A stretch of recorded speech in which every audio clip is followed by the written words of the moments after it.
The whole crew is here for this week's Test Miles. Pit crew Sean, Ryan, and Brad, crew chief Jen, and our driver Nick Miles. Start your engines. It's go time.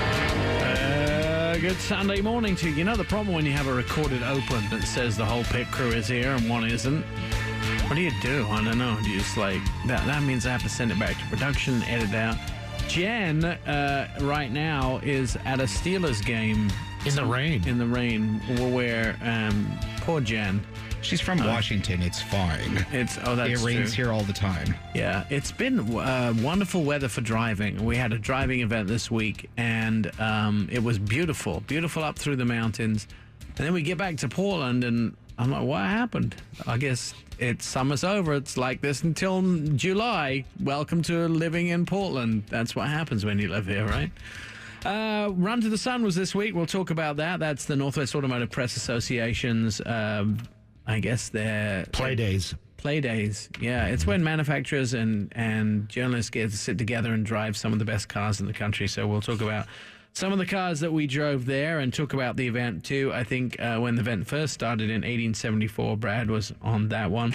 We're going to talk a little bit about project cars coming up. Pat from Wheelcraft, we love Pat so much we had him back in the studio because he's got so much going off, and we want to do some project vehicles this year, and we kind of want everybody's input. We want your input. We're going to ask for Peter's input from where have I gone blank? Mobile West. Mobile West, yes. Peter from Mobile West. And also want to get everybody's input about what sort of project car we should do this year, and sink some money into that. And then also we're gonna talk about a few other things that have been going on over the week too as well. Nissan particularly have a new Pathfinder. We're going to find out all about that. So that's coming up on the show this morning. So Run to the Sun. Brad, why don't you tell us the history? Because you were kind of around there when it first began, right? Well, it was, we had done a couple of events. Back in the day. With just some individual companies like mine, we would collectively try and get a bunch of manufacturers. And it was difficult to get all the manufacturers on board. So when the Northwest Auto Press Association did it as a group, we had a lot more leverage. The manufacturers came in, provided all of their best and shiniest and nicest vehicles, and would try and find a 2-day road just to get out, spend time driving on the cars. So the event, for different those people, routes. Yeah, those people that don't know, this is how the event works, and it's very clever. If I say so myself, I have nothing to do with making it clever, but it's very clever. It's where you start at a hotel. We start at Resort of the Mountain this year. And we had 23 cars and 23 journalists. We had 2 spare drivers and a reserve car and lots of support staff from Page One and from Drive Shop.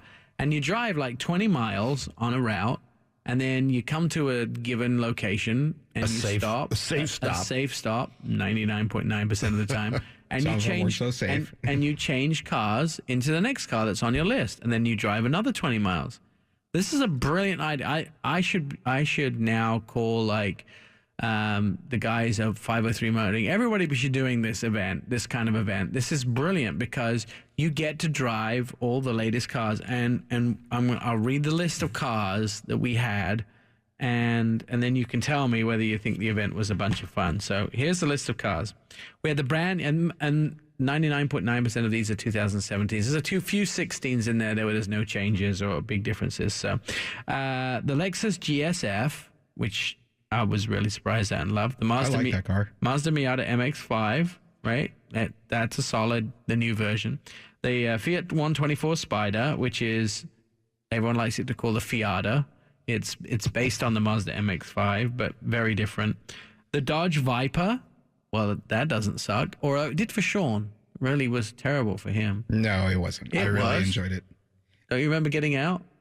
Getting out, I had to kind of crawl out of it. But No. What happened when you got out? That wasn't me getting out. That was you trying to find something or get something in, and I wasn't paying attention, and I did put my leg a little close to exhaust, and because it does have the side exhaust. So. I have done that.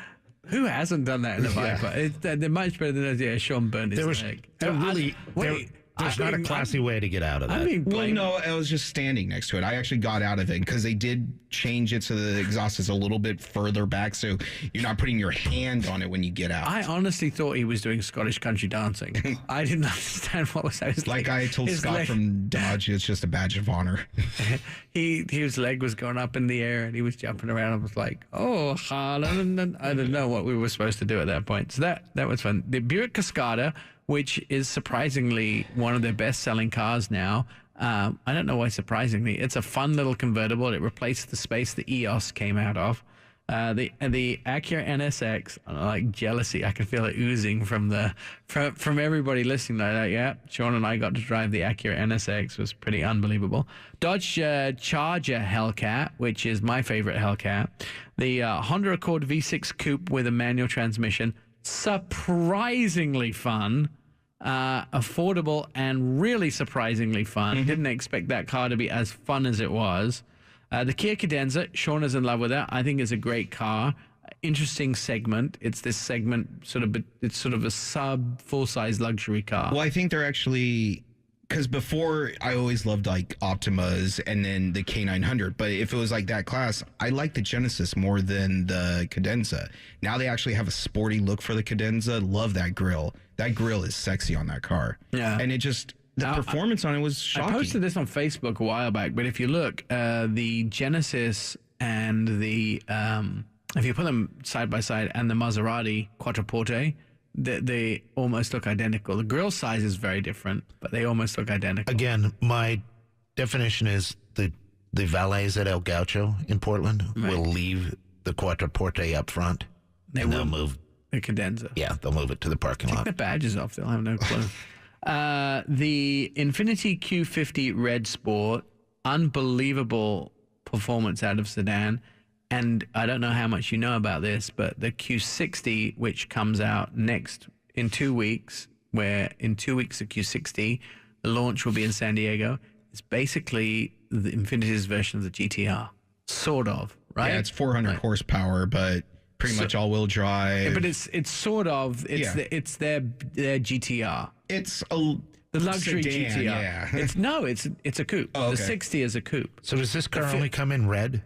No, the Red Sport is kind of like you would have the AMG version. Was that supposed to be funny? Yeah. I was just checking. The Audi RS7, don't really need to say any more about that. That car was car shocked me off on the price wise, though. I mean, driving impressions, unbelievable. Like, I see why it's that much. Our friend Will Tucker had and Will and Kelsey have an A7. A7? Still do. They should have an RS7. That would. He bought the Ferrari. Yeah. Just talk about Will because he has more money than I do. Volkswagen Beetle Dune, love it. And that is one of their 3 special editions this year. The other one is the denim, and then the Pink Beetle, which comes out to celebrate those that survived breast cancer in October. We could talk plenty more about that, but the Pink Beetle is really cool. But we drove the Dune. I love the Dune. The Mitsubishi Lancer, the 2017. Those cars have got surprisingly better. But it's difficult to talk about that when you were just driving an NSX. Which you didn't do back-to-back. I made sure that had to happen. Mercedes AMG SL63. Fabulous. I was on Enough said. I was on the backside of the NSX the whole time with that car because it's just so... I mean, and also it's like you don't have to be a good driver to drive that car. You know, like the car does a lot of stuff for you where it doesn't allow you to screw up. It has an amazing sound system that I'll have to add. Like, I really didn't get a leg where I could stretch its feet or its legs, so I was just bumping Tupac and Biggie in it, and it was an awesome sound. We're running out of time in the segment. Let me walk through these really quickly. The new XE from Jaguar. It was a diesel version, great. Rolls-Royce Dawn, unbelievable. Subaru BRZ, great little car. It's for your first race car, you should have one. Shelby GT350, Sean is in love and wants to marry Told the me car. he would buy this over a Corvette. That tells you how much he likes it. Would. Are you done with Corvette? No, I would just buy this over a stock Vet or even a Grand Sport. Yes, I would buy this Shelby. I loved it that much. Medic. BMW M4, the competition package, great, but the price frightened me a little bit. think it was over $100,000. It was pretty substantial. Mini convertible, awesome. Toyota 86, really awesome. GTR, got it outside, love it. And the one car that surprised me the most was the Volvo S90. That S90, I have to tell you, I would buy it over most of the competition. I was all sold on the CT6 or from Cadillac, or I was sold on buying a Jaguar XJ. This car is just unbelievable. The Volvo have done such an amazing job. And the price, I think, was $52,000. It was like supercharged and turbocharged. Supercharged and turbocharged. It was just stupid money for a car that was amazing. Volvo are going to have an amazing year with the cars that they have coming out. I know, Sean, we're going to get another chance, Robbie, to talk about this. We'll talk about it a little more. The GT350 that Sean loved it, and he's prepared a whole 4-hour dissertation on it. So we'll get to that in a little bit. Let's take a break right now on Test Miles. When we come back, we are going to be talking a lot more about the cars and some of the amazing cars we've driven this week. 23 cars in 1 week was fabulous. You want to stay tuned and find out more. I'm Nick Miles.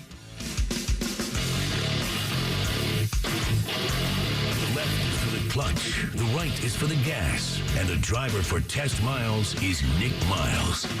Pow, Sunday morning. Welcome to KXL. I'm Nick Miles, listening to Test Miles. And today, Brad is put Jen's clothes on, so he's doing the fun facts. Go ahead, Brad.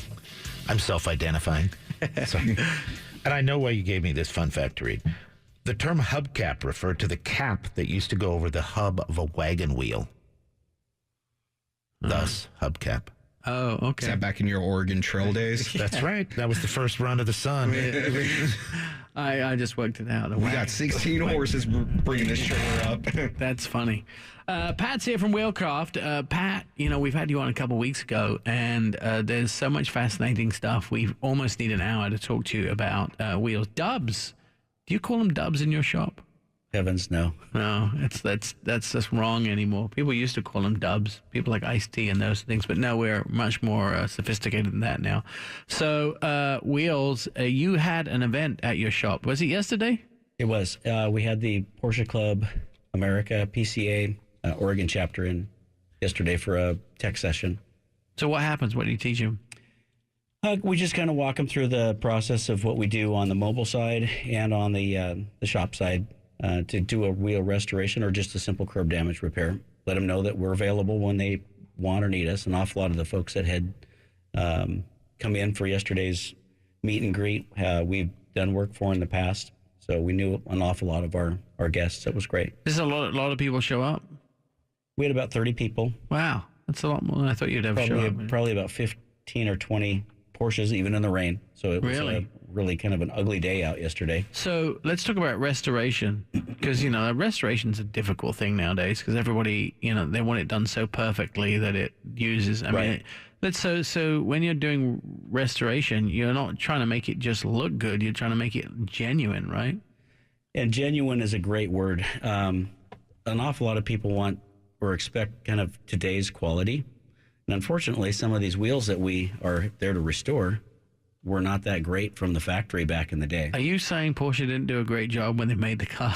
Well, probably not in the 60s or the 70s or the 80s. I agree with you. So the wheels, if we're going to do a restoration on an older car, we're going to want to try to make those wheels look like they may have or would have when they came from the factory back at that point in time. Right. And they used different paints and they did different prep and they did, so the wheels in 70s, 80s, Ferrari, for example, would be, you're going to see all kinds of casting marks and porosities and things like that in the wheels. And a single stage paint was sprayed on them. They weren't powder coated back in those days. So it's definitely a different finish from what we do most days in the shop. Have you found techniques to make it last so they're not back next month to do it again? Oh, sure. I mean, the original paint was a good paint job and it lasted pretty well. The biggest difference was that the metal in those days just wasn't as pure, as clean, as well cast as an awful lot of what is being built today. Right. And these guys like their cars to be in pristine condition. I know a lot of times every bolt has to come from Porsche and it has to be the original, one for the car and the nuts. Right. So you can't just find a nut that fits the wheel. It has to be a genuine Porsche nut, right? Correct.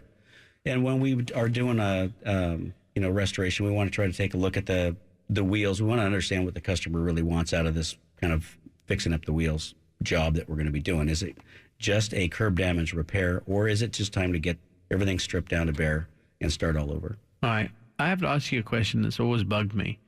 Like dust caps that go on the valves for hubcaps. Mm-hmm. For wheels, Right. some of those dust caps. Why? I think originally the dust caps were quite literally meant to keep dust from packing in and around that valve so that you can keep the air flowing in and out when you need it to. Right. Versus, they can, if I got a 4-wheel drive rig that's running around out in the mountains in the mud and all that kind of stuff, you can pack those things full and then the valve core itself won't work anymore. All right. So it's really protection against damage to the valve core. Right. Because I don't know, I took them off my lawnmower like 4 years ago, and I just haven't had a problem with it. Yeah. And that gets run around I don't know. It's another really cool accessory to put on your wheel too. So you have a little valve, a dust cover that has a BMW logo or a Porsche logo. Oh, and the black plastic ones are so boring. You could get some really nice, copper colored ones or There you go. something that doesn't look like great on my lawnmower because it only comes out once a week. But I mean, it looks really good for 10 minutes when I'm driving around You my just took the value off your lawnmower. Yeah, put a little fancy Honda cap on there or something. yeah. The little skull ones. There you go. It just seems like a strange thing, like dust caps now, and the valves. The technology has evolved so much that why would you have them? Well, and I'm not up on that 100%, but it also Right. could be an awful lot of these tire pressure monitors these days too, or actually, if the wrong core is in a tire pressure monitor, they don't work properly. Right. And so you have to even have the right little valve stem core in there to make sure that everything's going to do its job. We want to talk a little bit about some of the projects that you've going on, and then some of the things that we've talked. We want to get the audience involved. We have you've done wheels for all two of our project vehicles so far. We're talking about doing them on the motorcycle that we have, which is the Street 750. And you had some interesting something that I didn't even think about is you've got to paint both sides of the wheel, whereas you only have to paint one side of the wheel when you do a car. Did anyone think about that? Because that was the first thing you pointed out to me. So it's actually probably the same amount as labor as doing a car, right? Doing a motorcycle. Well, not it's one wheel. We just have to pay attention to both sides so that everything has got. We paint the inside and the outside of an automotive wheel when we do it, but we just don't have to be as delicate. If you're considering taking a look at a couple of different colors on these wheels, we're going to have to tape both sides of the wheel. All right, we have to think about that. That's coming up. Plus, we're going to be talking to somebody from Nissan about the brand new Pathfinder. You're listening to Test Miles. I'm Nick Miles. He drives Aston Martins in Tuscany. He drives Ferraris down snow-covered ski hills in Austria. But he's here every week for Test Miles. Here is Nick Miles. I think you forgot to add in he drives the team absolutely mad, too, as well. Thank you for joining us, for being part of the our little radio show here. It's Test Miles. You can Facebook us, you can tweet us, you can find us on YouTube, whichever you like, or even read some of the articles that I write in the Oregonian. And the Jen stand-in is here this morning with another fun fact. Brad? All right. Prior to 1985, and before there even was the Pathfinder, there was the Nissan Bushmaster, which was an aftermarket conversion of the Datsun truck, and actually quite rare. I would love to own one of those now because some of those very early Datsun cars. I should maybe save this story for later, but my first car was a Datsun 120Y. Mine was a name. Datsun 200SX. Bushmaster. See? I like it. That's a cool name. Bushmaster. It sounds like it should have a whip, maybe a Indiana Jones and a big leather hat or something as well. Barbara Parks is joining us this morning on the phone from Nissan. Good morning, Barbara. How are you? Good morning. I'm doing great. All right, let's talk about this new Pathfinder. It was introduced in the U.S. in '85 as a compact SUV, and now in 2017, it's sort of a mid-crossover SUV. Is that how we class it, or are we classing it as a full size? It is a large SUV in our segment. Uh-huh. And so this Pathfinder, the 2017 7-passenger, two-wheel drive, all-wheel drive configurations. Tell us a little bit about the car. Sure. Well, let me just say, This is one of the most intensive mid-cycle makeovers in company history. We've put a lot into this new 2017 Pathfinder. We've went everywhere from refreshing the exterior with a stronger sense of adventure and the new styling that we've got. We've got a new 3.5-liter V6 engine that we've been able to increase horsepower and still maintain our fuel economy, which we're very proud of. We've also updated and have a new information technology system in it for people, and also added some key safety features and creature comforts, I guess you could say. Now, I noticed also, did you add direct injection as well this time on the V6? We do. It's a new direct injection gasoline system. Yep. And the horsepower is jumped considerably. I think it's around 280 something.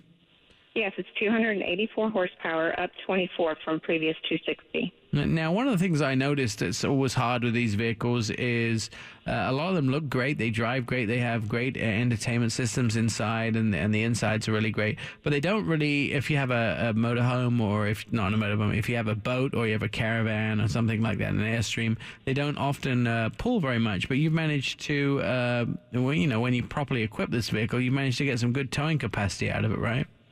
We have. We're best in class right now. So what we were able to do is actually maximize the towing capacity, and we've been able to increase it by 1,000 pounds, up to 6,000 pound towing capacity. That's excellent. So you could take it on vacation and take all your sort of stuff with you and tow it in the back.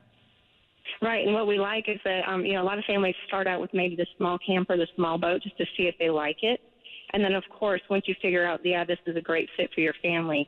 You never want to stay with the small one. You want to move up to that next size boat or camper. And by having the 6,000 pound towing capacity, it allows you to move up to the bigger toy and still keep your Pathfinder and be able to tow with that. Yeah, it really does. It does bring you down when you have to buy a new truck or a new car to tow the better toys as well. You have to get 2 new toys, right? Right, exactly. The new, lots of new stuff on this too. Now, you've added this motion-activated liftgate. How does that work? Absolutely. Say you have your hands full with whatever it may be, toting a baby carrier or groceries, or I know you have dogs. I'm not sure if they're big or small. Maybe you have your dogs in your hands, right? But so you have your hands full. You have your key fob in your pocket. You walk up and just give a real quick kick motion underneath the bumper, and that back rear hatch will automatically open up for you. Yeah, I'm not sure I could hold 3 beagles in my hand and a chocolate lab at the same time. Okay. Especially the chocolate lab. He's a wriggler. It's really hard. It's really hard. But I assure you, when I get to test drive this vehicle in the fleet, when it arrives in the press fleet, because of course I went on the ride and drive and had a great time, and the video you can see on YouTube. But maybe when I get it in the test fleet, I can get special permission from you to put the dogs in the back, because normally we're not allowed to do that, and we can see how they enjoyed the ride. That. All right. I'll work on that. It just, Pumice Stone gets rid of all the dog hair. You know that? Well, yeah, this is one of my tips and tricks. Maybe we can get the cargo protector back in there for it before it gets to you. There you go. Now we're talking. You have a lot of new driver assistance stuff in it as well in the new Pathfinder. Forward emergency braking and intelligent cruise control. Nissan said, a little bit off subject, Nissan had initially talked about having an autonomous car around 2017. Is this are we heading in that direction with all of this stuff? I think that's kind of the trend you see, and obviously all of this is safety is definitely a top feature, especially for this vehicle being a family vehicle. Safety is always at the top of our list, and with all the distracted driving that you have nowadays, any kind of more autonomous or safety features you can add that help assist and aid in this driving, then that's just a positive. And are we getting close to? You think we're getting close to having these vehicles fully autonomous, where we can just relax on that freeway drive with the kids in the back, and so I can spend most of my time slapping knees rather than actually concentrating on the road? I can say we're working towards that. All right, good. Interior enhancement. You guys have done quite a lot with the seating on the interior, and you have this sort of new configuration for the second row tilt and glide, right? Yeah, it's actually so we've had this feature since 13 model year, and it's been very, very positive. So it's a easy flex seating system. So you have approximately 45 inches of travel in your second row. So what you can do is actually If you do have people in your third row, you can move that second row forward and give them a little bit extra leg room.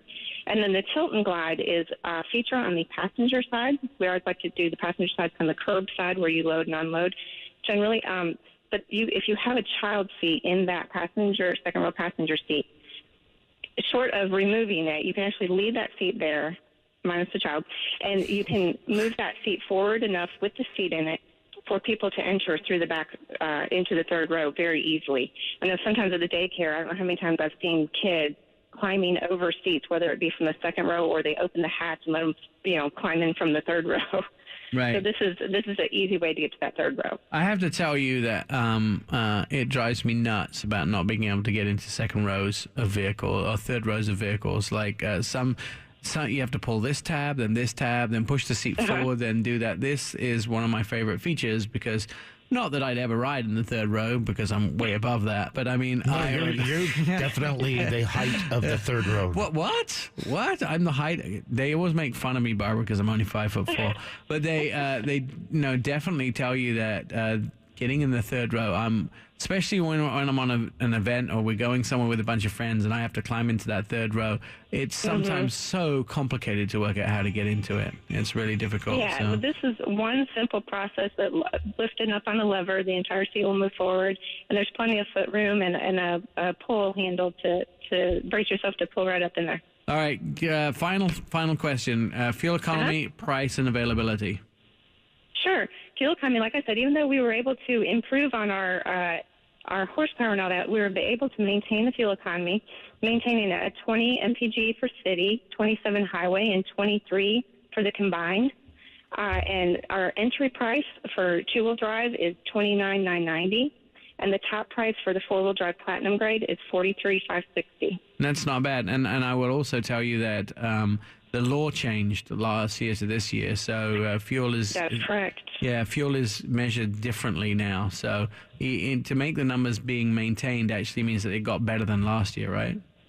Absolutely, we did, because we would have lost one mpg per the new regulations. And then also, like I said, with increasing our horsepower, our engineering group did a fabulous job of making sure that we still had that fuel economy to maintain. Barbara, we like you. Can you come back sometime and talk to us again? Absolutely. All right. You're on Test Miles. Barbara telling us about the new Nissan Pathfinder. When we come back, let's talk to more about wheels with Pat from Wheelcraft, and we'll see if we'll get to some of the Run to the Sun vehicles. This is Test Miles. I'm Nick Miles. The fastest quarter-mile time in radio. It's Test Miles with Nick Miles. Pal, staying connected to the automotive world. You're listening to Test Miles. I am Nick Miles, and of course, you can catch all our YouTube videos at YouTube/Test Miles. Fun fact time, Brad. What do you got? Well, I thought I'd throw one out there because Sean was so enamored with his Shelby. Back in the day, in the 60s, and I did get this directly from the source, having had to spend 2 days with Bill Cosby, but he bought the Shelby Super Snake CSX 3303 from Carroll Shelby. Only two ever built. Carroll had the other one. Right. 900 horsepower. Right. Cosby drove it one time, so terrified, he gave it back to the dealership. And the guy who bought it drove off PCH into the ocean and killed himself. Uh-oh. So, Sean, no, we're lucky Sean didn't go off Timberline. There's a reason why I like this Shelby, though. I mean, for the price, it's only $54,000. Get 526 horsepower, all natural. No supercharge, no nothing. This car is just, for the price, it kills everything. You like everything all natural? Yeah. See, I prefer vehicles with superchargers. But you get lag. Even with a supercharger, there is a slight lag. And well, you don't if you have a twin turbo. you still get lag with It turbos. spools up one and then the other. But there's still the lag. And it's just... I beg to... I don't know. And for a track car, literally 500 horsepower is all you need for a track. You can't take turns with 1,000 horsepower. I'm sorry, you can't. All right. I invite you to call Sean's home number and disagree with him. It is 360. 666. There would be 1,001 people that would disagree with you. Hey, Pat, do you find that when people put more horsepower on their cars that they have to change the wheels because the factory wheels just don't hold up? We don't see that very often. Really? But we do see people with all that extra horsepower power slide them into curbs and, and take out their wheels. So we do fix a few of those. Would it be fair to say that curbs are the best thing that ever happened to your business? Oh, absolutely. That and the fact that everyone now puts 20s or something on their car. Why? There's no profile. Curbs and potholes. I know that, yeah, like, what's it, $3 billion, AAA was saying $3 billion caused by potholes. What do you think about this new technology that Ford came out with? It's the pothole mitigation system. So you can drive the new Ford Fusion Sport over a pothole and it will hold the wheel up out of the pothole. So it senses that there's a camera on the wheel that senses there's a pothole coming up. Oh, interesting. And as you drive over it, it doesn't allow the wheel to sink into the pothole. You don't know, with ping pong balls, it's really cool. That would be, Bad for business? Oh, it'd be bad for business, but it'd be sure great for drivers. Yeah. It's, most people are still replacing their wheels rather than them bringing somebody like us Right. to straighten them out. Yeah. Just they don't know that we're available. But anything that they can do. The Nissan gal was talking about anything that you can do to assist the driver these days to prevent accidents or damage to the vehicle. That's a good thing. I will tell you, the only time I've curbed a car, like curbed a wheel, yeah, you couldn't have done anything. The wheel was flat on the ground. I think, the portion that was on the side was actually flat by the time I'd finished with it. Break the whole wheel off at the spokes. Basically, it was not pretty.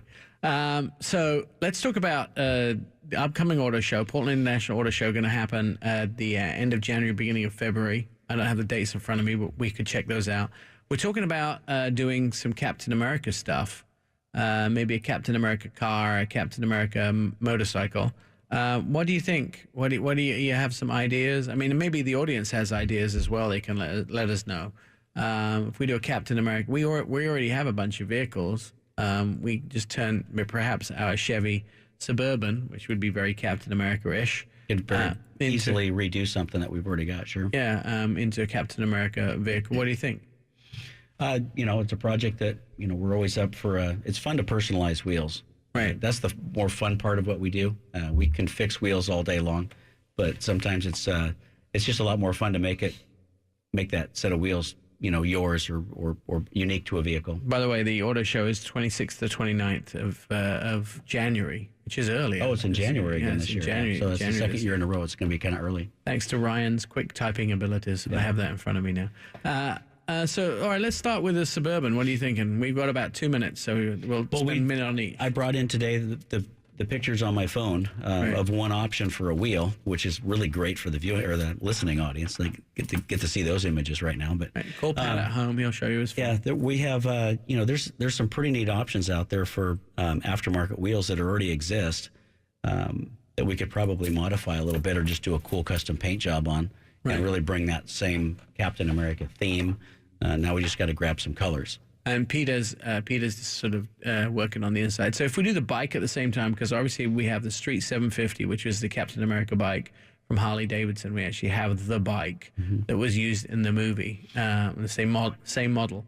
You're thinking we could powder coat the springs red and paint. This is not how the bike looked in the movie, but and maybe do the wheels red and then maybe the tank. That would be kind of cool. And then have Peter do the seat. That would probably be a good idea. So yeah, we could probably, we have to just work with, I'm not sure if we can do the tank or if we can, I have got a painter in mind that we could probably have work on the tank with us at the same time. Right. Yeah. Well, we would worry about the things that you don't do, but the wheels especially, and the springs you said you could powder coat, right? Red. I think we could just powder coat them, sure. All right. Well, listen, if you have ideas of what we should be doing at the auto show this year with the guys at Wheelcraft, and also with the guys at Mobile West, with Peter and anybody else that wants to get involved in the project. I think the Captain America stuff will go down crazy. Then we just have to find a tall, blonde, good-looking Englishman to be Captain America. Well, that rules all of us out. Yeah, and we're done. Pat from Wheelcraft, how do we find you? What's the website? www.wheelcraftnw.com. All right, you can find all about how to get your wheels all spoofed up. The team will be back next Sunday, as usual, at 10 a.m. You've been listening to Test Miles. I'm Nick Miles.